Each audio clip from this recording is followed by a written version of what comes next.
Bab 801, ini adalah sebuah konspirasi. Padahal Recha sudah tahu bahwa mereka mengundang Master Valkyrie untuk melawannya, tapi mengapa dia tetap menyetujuinya? Bahkan menerima uang 5 miliarnya. Sialan, ini adalah jebakan. Dia ingin menelan 5 miliar itu, 5 miliar loh.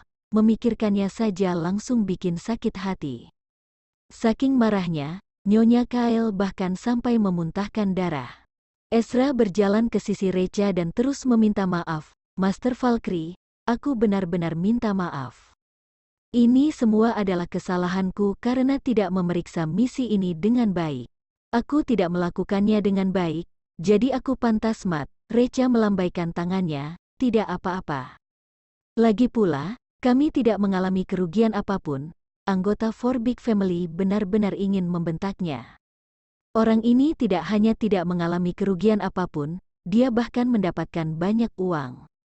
Lalu Recha memandang mereka, lanjutkanlah. Keempat orang itu menjadi bingung. Apa yang harus dilanjutkan? Recha berkata, bukannya kalian ingin meminta maaf kepada saudaraku? Lanjutkan. Bagaimana mungkin anggota Four Big Family tidak patuh kepadanya? Jika mereka benar-benar membuat Master Valkyrie marah, maka mereka akan dihancurkan olehnya dengan mudah. Mereka hanya bisa meletakkan altar keturunan utama mereka di posisi yang lebih rendah dengan air mata berlinangan. Kemudian mereka segera membuat altar untuk Bella dan meletakkannya di posisi paling atas, lalu membakar dupa dan meminta maaf kepadanya. Recha bangkit berdiri dan berkata dengan nada dingin, aku saranin kalian menunggu dengan patuh untuk mengangkat peti mati milik saudaraku. Jangan ada lagi pemikiran yang aneh-aneh, dan jika kalian masih ingin melawanku, aku tentu akan menyambut kalian kapanpun juga. Tapi, itu berarti kalian harus membayar dengan harga yang sangat mahal. Hati anggota Four Big Family langsung remuk, 5 miliar. Harganya memang cukup besar. Lalu Recha dan Ezra meninggalkan sana. Nyonya Kyle melayangkan tinjunya ke atas meja, dan tangannya seketika berdarah. Keterlaluan, Ezra, si bajingan itu, benar-benar keterlaluan. Dia jelas-jelas bekerja sama dengan Recha untuk menjebak kita. Alika menggertakkan giginya, aku tidak terima. Aku pasti akan melunaskan utang ini dengannya. Octavian duduk di kursinya dengan putus asa, tapi dia adalah Master Valkyrie loh. Grandmaster kedua Clarity, bagaimana cara kita melawannya? Alika berkata, Recha hanyalah Grandmaster kedua Clarity. Jangan lupa, kita masih memiliki Raja Snaki dari Barat Laut, Grandmaster pertama Clarity untuk melawannya. Beberapa dari mereka berusaha menguatkan diri mereka dan memandang Bram. Tuan Andres, bagaimana perkembangan mengundang Raja Snaki dari Barat Laut? Bram sangat senang, kabar baik, Raja Snaki dari Barat Laut telah menolak untuk membantu kita. Sebagian dari mereka tidak bisa menahan Din untuk tertawa. Bagaimana ini adalah kabar baik? Bram berkata, dengarkan aku dulu. Alasannya menolak adalah karena lawan kita merupakan orang yang tidak terkenal sehingga dia merasa tidak layak baginya untuk turun tangan. Jika dia mengetahui bahwa lawan kita bukan orang biasa, melainkan Master Valkyrie yang sangat terkenal itu. Menurut kalian, apakah dia akan turun tangan? Mereka menjadi sangat senang. Nah, sepertinya ada tontonan menarik. Cepat pergi dan undang Raja Snaki dari Barat Laut. Mari kita ke sana dengan pesawat pribadiku. Orang itu telah terkenal sejak lama, jadi dia pasti bisa menghancurkan Recha yang baru saja terkenal. Aku ingin dia memuntahkan kembali apa yang telah dia ambil. Aku mau Recha dikubur hidup-hidup untuk anakku. Kalimat terakhir diucapkan oleh Nyonya Kyle sendiri. Dia memiliki kebencian mendalam terhadap masalah ini. Setelah meninggalkan keluarga Whis, Ezra mengeluarkan sebuah kartu ATM. Tuan Valkyrie, ini adalah 5 miliar dari Four Big Family. Silakan menerimanya. Lalu Recha mengambil kartunya dan berkata, menurutmu, apakah kali ini mereka akan menjadi lebih jujur setelah diberi pelajaran? Ezra menarik napas dan berkata, sepertinya tidak. Sepengetahuanku, mereka berencana untuk mengundang Raja Snaki dari Barat Laut untuk melawanmu. Begitu selesai berbicara, sebuah helikopter terbang melewati kepala mereka.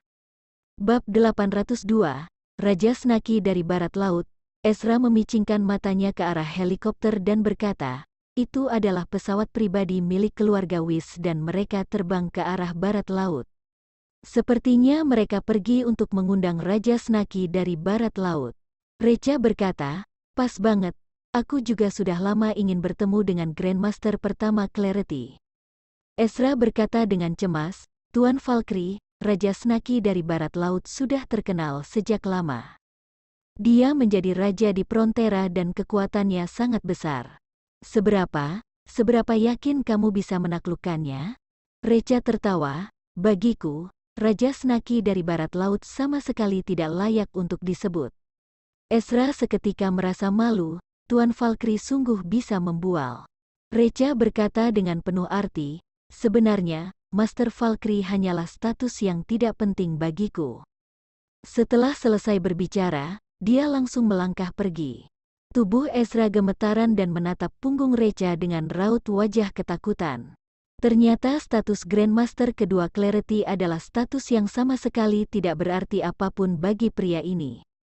Jadi seberapa kuat identitas aslinya jika dibandingkan dengan Grandmaster kedua? Jangan-jangan dia adalah Jenderal Barat Laut, langit yang cerah dan padang rumput hijauan yang luas. Masyarakat setempat biasanya hidup sebagai pengembara, dan mereka hidup dalam damai dan sejahtera. Mereka tidak percaya kepada dewa dan hantu. Satu-satunya kepercayaan mereka adalah Raja Snaki dari Barat Laut. Dialah yang menjaga Barat Laut yang luas ini, mengintimidasi lawan agar tidak berani datang dan menyerang mereka serta memberikan kehidupan yang damai dan bahagia kepada masyarakat Barat Laut. Inilah pedoman hidup yang sejati. Istana Raja Snaki dari Barat Laut adalah istana matahari. Baik dari segi ukuran dan statusnya, itu adalah istana Barat Laut. Setelah melalui proses pemeriksaan yang ketat, akhirnya Bram dari keluarga Andres di Midgard bisa masuk ke Istana Matahari dan bertemu lagi dengan Raja Snaki dari Barat Laut yang terkenal.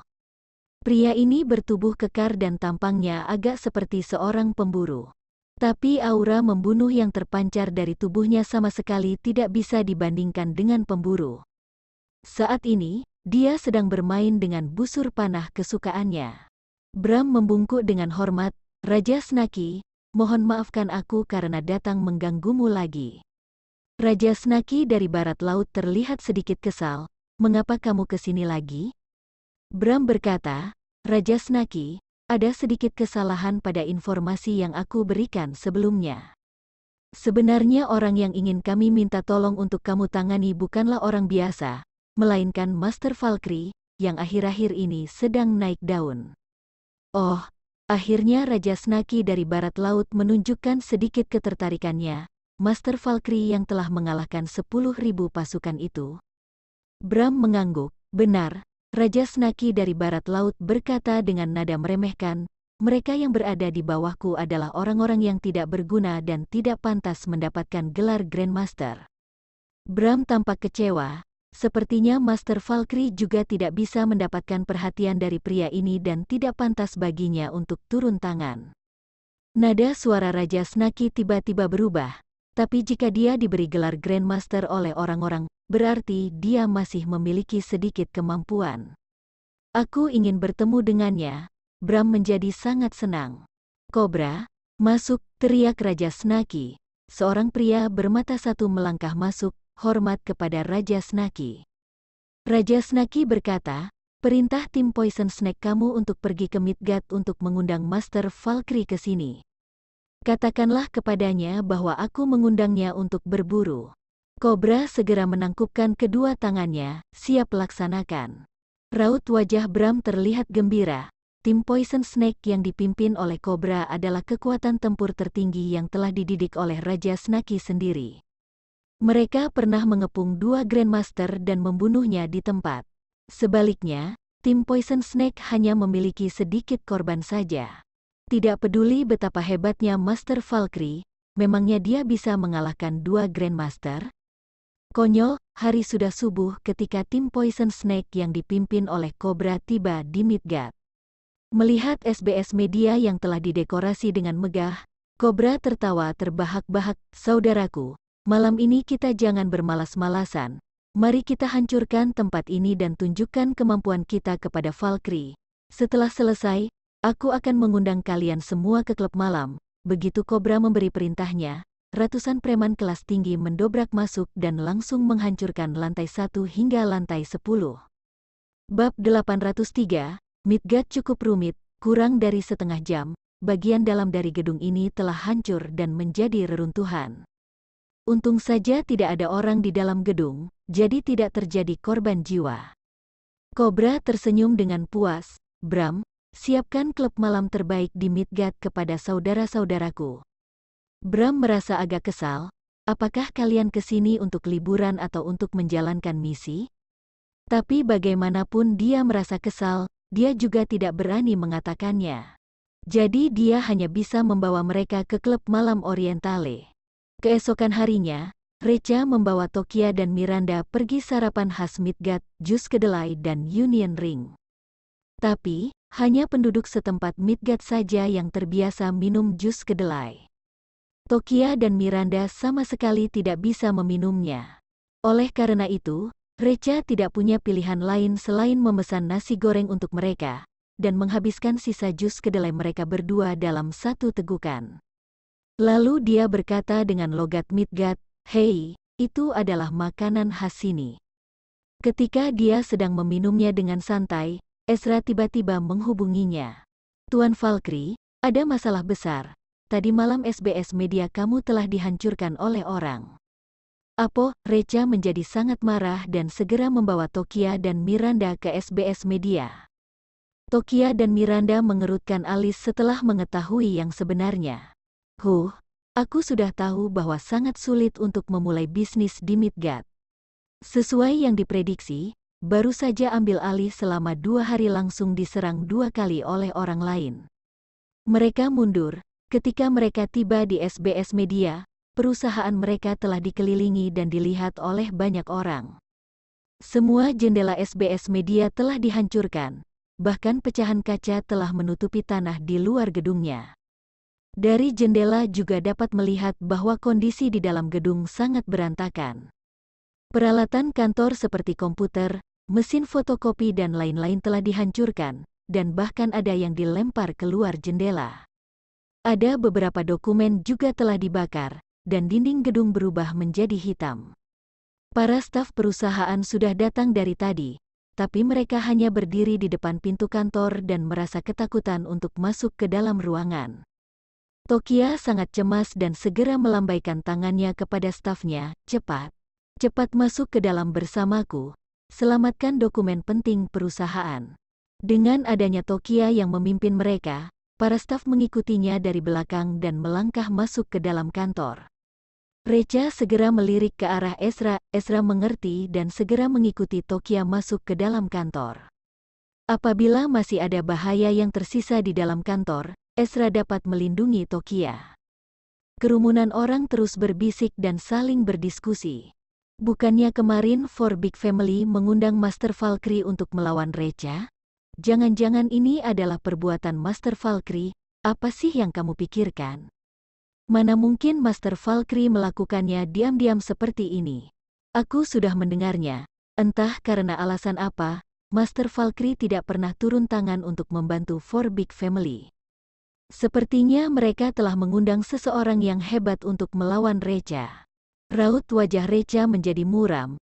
Jika dia benar, maka ini seharusnya adalah perbuatan orang-orang yang dikirim oleh Raja Snaki dari Barat Laut. Dia tidak akan membiarkannya begitu saja, dan bahkan akan langsung datang menemuinya. Recha juga tidak terburu-buru untuk pergi mencari Raja Snaki dari Barat Laut, jadi dia memilih untuk menunggunya saja. Klub malam Orientale. Bram mengetuk pintu kamar Kobra dengan cemas. Kobra membuka pintu dengan linglung karena kantuk, karena tidurnya sangat nyenyak.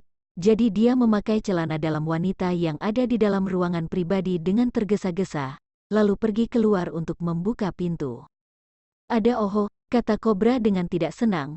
Bram berkata, "Waktu sudah tidak pagi lagi, bukankah kita harus pergi menangkap Recha?" Kobra melihat jam tangannya dan berkata, "Yah, sudah waktunya, Ayo, mari kita temui Recha. Bram tertegun sejenak. Apakah kamu akan pergi sendirian? Kobra berkata.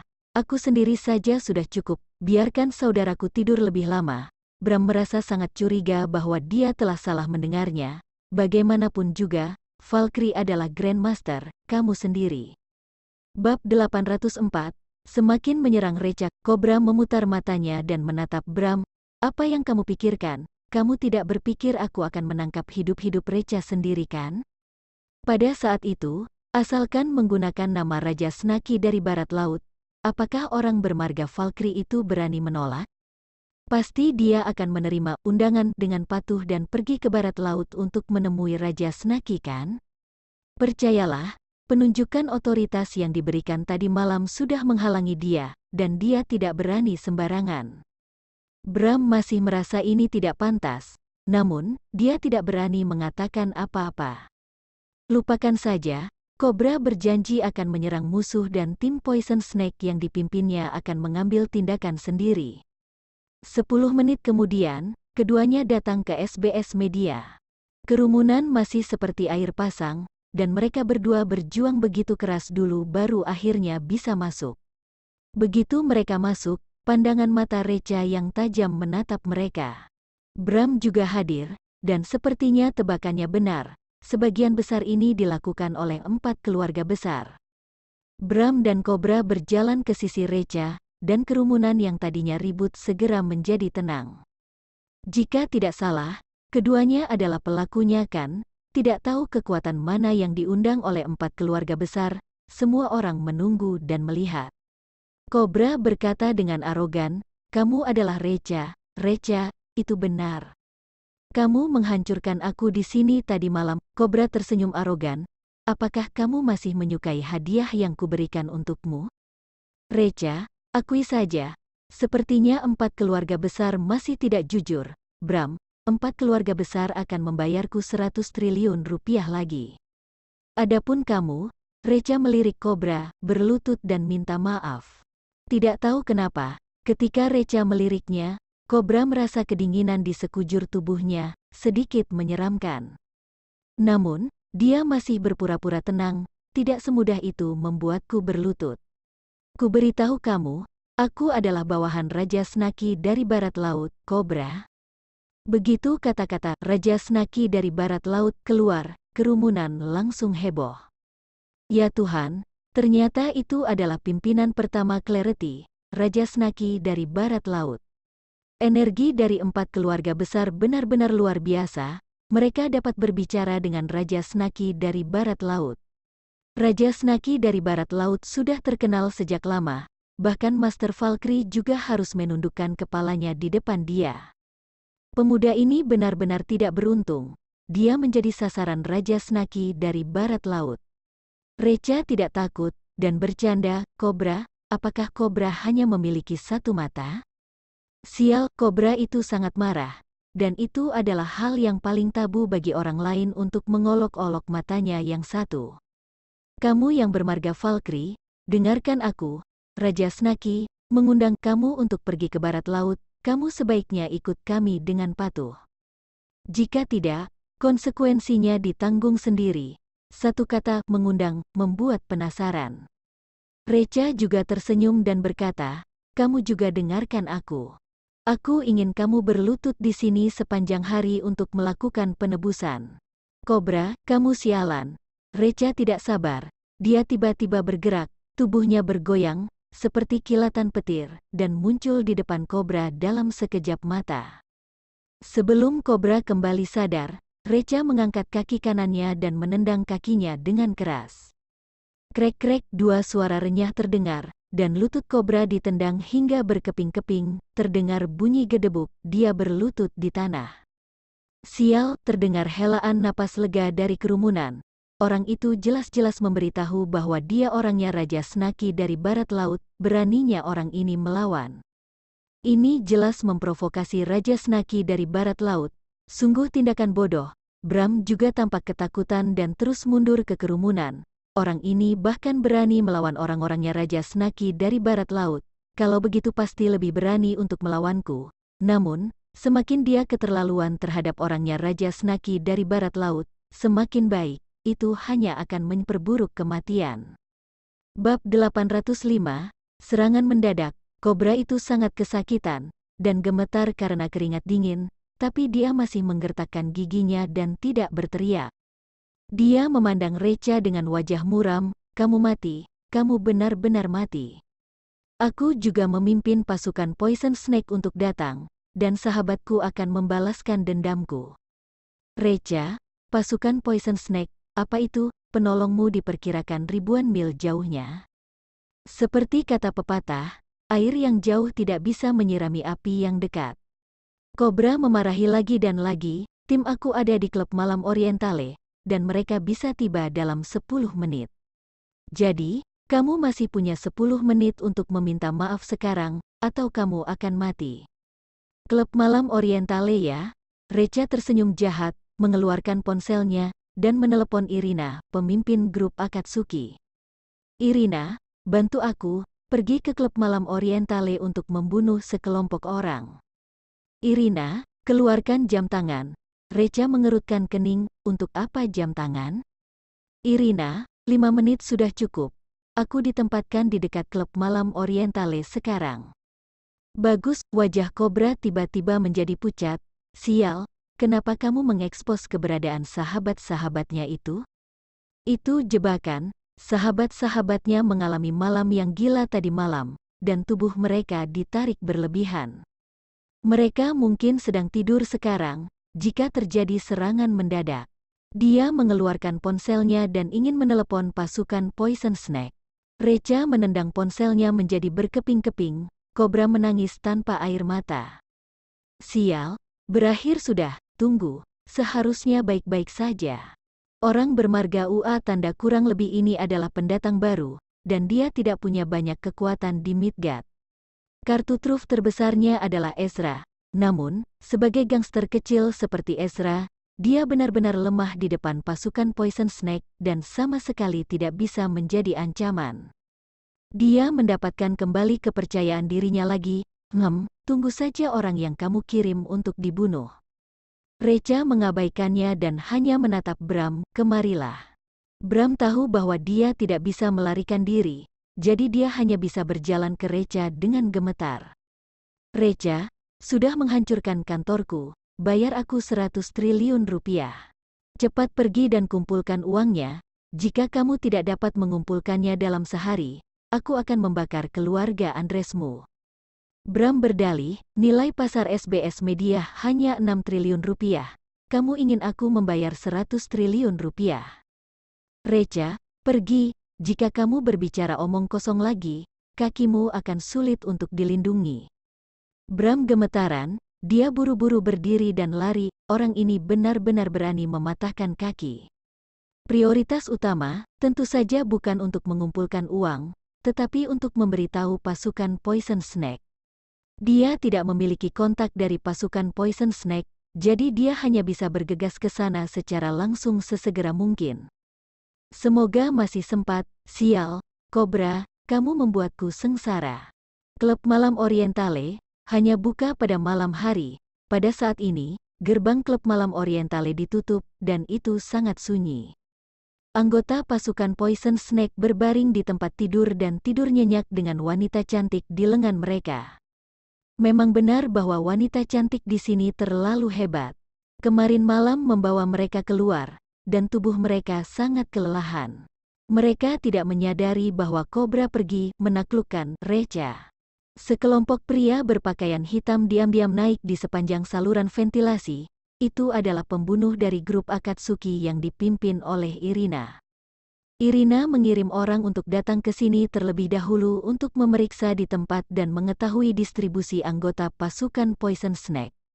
Dalam waktu sekitar 1 menit, 1 atau 2 pembunuh didistribusikan di pintu ruangan tempat anggota pasukan Poison Snake berada.